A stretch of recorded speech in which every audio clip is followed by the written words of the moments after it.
Alright guys, welcome to the next review. Today we're looking at the Philips Fidelio X2HR. Okay, so for those of you wondering really quick, let's address the elephant in the room. AirPods Max, did I pre-order them? No, I was not able to get my hands on them immediately when the pre-order came out. So hopefully I'm able to acquire something within the next few days, but I very much doubt I'm going to get them by the release date, so don't get your hopes up, please. Anyway, with that out of the way, let's go ahead and jump into the review. So, it was Prime Day, and I was looking at the Philips 9600s because I said, ooh, the newest update to the 9500s. I should go ahead and buy those now that it's Prime Day. And I saw these pop out that they were also on sale on Prime Day, and I said, fine, just add it to the cart. Well, I'm really glad I did, because these are something. So let's go ahead and begin. Now, as far as the contents are concerned, you get the headphones themselves, a 3.5mm tip ring sleeve to 3.5mm tip ring sleeve cable that spans 3 meters in length. Ladies, this cable also features a plastic attachment that can hold excess cable length tied up in order to fit your needs. The attachment can be easily removed at your leisure. A 3.5mm to 1/4 inch tip ring sleeve adapter, and the box itself, which I must add looks pretty. So now let's jump into the build quality. Wow. You would be hard pressed to find a headphone with better build quality than the Fidelios here in general. Like, let alone at this meager low to mid $100 price point. It's insane. The headband is a special type of plastic, the type that if you press your fingernail into it, it would leave a mark on it. See? Oh, hi, Mark. Now, the part of the headband that touches the top of your head is thick. Like, hot damn. Look at this thing. It's incredible. It has juice. Now, the pads themselves are made of velour. It isn't the best velour I've ever felt, but on hand it feels a bit rough and rugged, reminiscent of the HD6XO line from Sennheiser. The pads feel a bit like memory foam, although it is clear that they just simply aren't. It has that type of texture, that type of feeling. Now, as for the cups themselves, you would swear that they were made of metal. Only until you tap on them would you realize that they're just a high-quality plastic. Here, listen to this.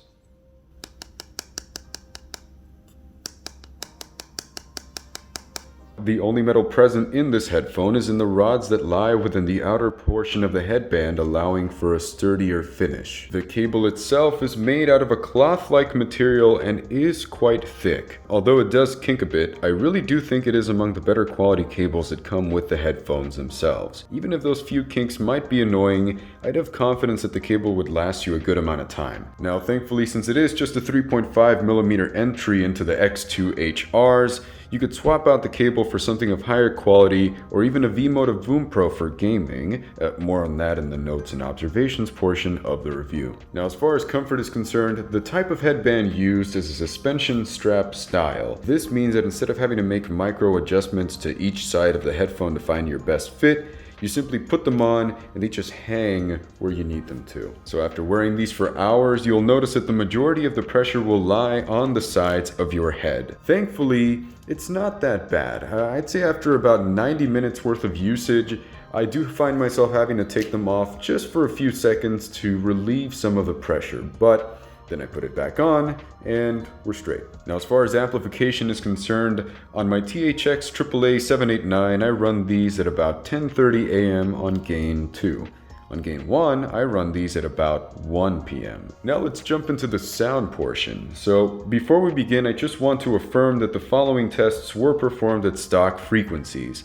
No EQ will be applied to these headphones as of yet. My post-EQ findings will be discussed in the notes and observations portion of this review. Now, with that out of the way, let's begin. Let's go ahead and begin with the bass response. So the bass is powerful.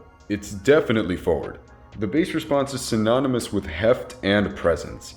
Now, this is the type of bass you'd show a Beats lover to show them that bass can be big and not sound like total garbage. I say that because it's the truth. These headphones do bass like the fat dude in class when he lets one rip. Pure, quality. The forwardness lies near the lower portion of the bass response, resulting in a well-textured bass response with authority and commanding presence. However, the fact that this forwardness does not extend into the upper bass means that there isn't a sort of bloominess in the low end that muddies the bass response nor bleeds into the mids. Now let's go ahead and do an example here. Zealots of Stockholm by Childish Gambino. At the minute 34 mark, the bass drop hits really hard. However, it is also really well textured. You can hear the intricacies in the note as opposed to just hearing a plain old note. At the 3:05 minute mark, the bass valley is heard throughout the majority of its descent and ascent. I wouldn't say that bass extension is incredible, but when you combine those capabilities with the forward bass response, the part of the bass you do get to hear is very detailed and very audible. Like, it doesn't just fade into darkness or sound weak, unlike other headphones. Drums sound full and forward without sounding overblown. They're still quite controlled, and they have a punchy character to them. There's really no downside to the bass in this headphone, really. I'm astounded. Now we go into the mids. The entire mid section is surprisingly good, despite some caveats. With a V-shaped headphone, you'd expect mids to get washed out by the immense bass and sparkly treble. That doesn't happen here. Yes, the mids can kind of play second fiddle to the lows and highs sometimes, however, they're still very detailed and clear. They really don't get washed out. So I'll give you an example here. Dream On, the postmodern jukebox cover. Morgan James' vocals do remain somewhat recessed compared to that string bass and upper percussive instruments. However, they still sound very detailed, much as if these weren't V-shaped at all. At the 2:31 minute mark, the cello in this track has its pros and its cons. Pros: it sounds quite detailed and airy. Pizzicato, string plucks, can be heard clearly. You can also clearly hear the rattle on the strings as the cellist switches to arco, playing with bow. Now con: the cello does sound a tad distant, resulting in a slightly less intimate sound. Overall, the timbre of the midsection is actually quite natural. As I said in the bass section of this review, the emphasis in the bass does not really bleed into the mids, resulting in a bloom-free sound. Now we jump into the treble. So as you would expect from a V-shaped headphone, the entire treble response as a whole is forward. However, there are a few sections that really stand out even further. The treble has a shiny and sparkly sort of characteristic to its sound, but in an enjoyable way. Upper percussive instruments have a very fast and snappy response. This emphasis can be greatly appreciated in tracks where treble might be a tad hidden, or in tracks that are mixed at mostly neutral levels. If, however, you are listening to tracks with a hotter than neutral mix in the treble, it can be a bit sibilant and difficult to listen to. You will adjust after a while, though. These types of tracks include Easy Lover by Philip Bailey and Phil Collins from the Chinese Wall album, City to City by Zomboy featuring Belle Humble, Stacy's Mom by Fountains of Wayne, and Sicko Mode by Travis Scott. Now, as far as Soundstage Imaging is concerned, the Soundstage is wide. One of the widest headphones I've heard, with the exception of the Odyssey LCD line and Sennheiser's HD 8XO line. Combine that with great imaging and you get a very impressive binaural experience, similar to the effect the HD 8XO line has on you when you listen to it for the first time. Things exist around you, but they feel so present and tangible, if that makes any sense. Now, I was so impressed with these. I had to crack open an ice cold Mountain Dew, go full gamer mode, and I took them for a spin in-game. So using the X2HR in games is an awesome experience. I probably wouldn't use these for competitive FPS, but for AAA titles instead. I ended up losing both matches, although that wasn't the fault of these headphones. I'm just bad at FPS shooters. I still had fun. Now for the notes and observations portion, because I realized that these possess a sound signature that is meant to be far from neutral, I didn't try utilizing a lot of EQ to neutralize them. There is a matter of taming that particular annoyance in the treble response though. I recommend applying these EQ settings to the treble section of the Fidelios. The treble remains above neutral and keeps its bright and shiny timbre that a V-shaped headphone should have, but it does smoothen the treble response to provide a more pleasurable sound. Unfortunately, despite my best efforts, I was unable to completely eliminate the sibilance from occurring at tracks where sibilance is most prominent.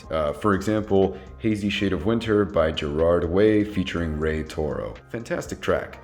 Horrible mixing. Although these headphones really don't need any more bass, I decided to add that little extra elevation at 30 Hz just to try to make that bass roll-off occur a bit later into the abyss.